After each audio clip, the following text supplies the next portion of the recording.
আসসালামু আলাইকুম প্রিয় দর্শক শ্রোতা, আশা করি আপনারা সবাই ভালো আছেন। আপনারা জানেন যে আগামীকাল সাবেক প্রধানমন্ত্রী শেখ হাসিনার রায় আছে আন্তর্জাতিক আদালতে। বর্তমানে শেখ হাসিনা পলাতক হিসেবে ইন্ডিয়ায় রয়েছেন। তার অনুপস্থিতি বাংলাদেশ আন্তর্জাতিক আদালতে বিচার চলতেছে।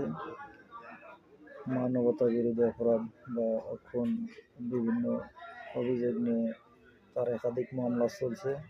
তার মধ্যে সম্ভবত কালকে একটি মামলা রায় হবে। এই মামলার মধ্যে সাবেক স্বরাষ্ট্রমন্ত্রী আসাদুজ্জামান খান কামাল আছেন এবং প্রধানমন্ত্রীও এই মামলার রায় আওতায় আছেন। এই মামলা রায়কে লক্ষ্য করে সারা দেশে এক ধরনের উদ্বেগ উৎকণ্ঠা রয়েছে। আওয়ামী লীগ শাটডাউন বা লকডাউন জাতীয় আন্দোলন ঘোষণা করেছে এবং সারা বাংলাদেশে কিছু জায়গায় বিচ্ছিন্ন কিছু ঘটনা ঘটেছে।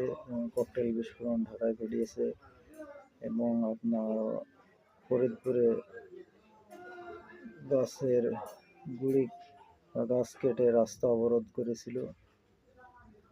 পরে পুলিশ গিয়ে সেখান থেকে তাদেরকে সরে দিয়ে রাস্তা ক্লিয়ার করে দেয় এবং বগুড়ায় গ্রামীণ ব্যাংকের একটি শাখা কার্যালয়ে পেট্রোল দিয়ে আগুন দেওয়া হয়েছে। কালকের রায় উপলক্ষে সারা দেশে এক ধরনের একটু উদ্বেগ উৎকণ্ঠা রয়েছে। তবে সরকার থেকে বলা হয়েছে যে কোনো ধরনের উদ্বেগ উৎকণ্ঠা নাই, স্বাভাবিক কার্যক্রম চলবে অন্যান্য দিনের মতো। পরিবহন বা এই জাতীয় যারা আছে তারা বলছে যে পরিবহন স্বাভাবিকভাবে চলাচল করবে, কোনো প্রকার সমস্যা হবে না, পরিবহন মালিকরা বলেছে। আসলে কালকের রায় নিয়ে এক ধরনের একটা উদ্বেগ আছে।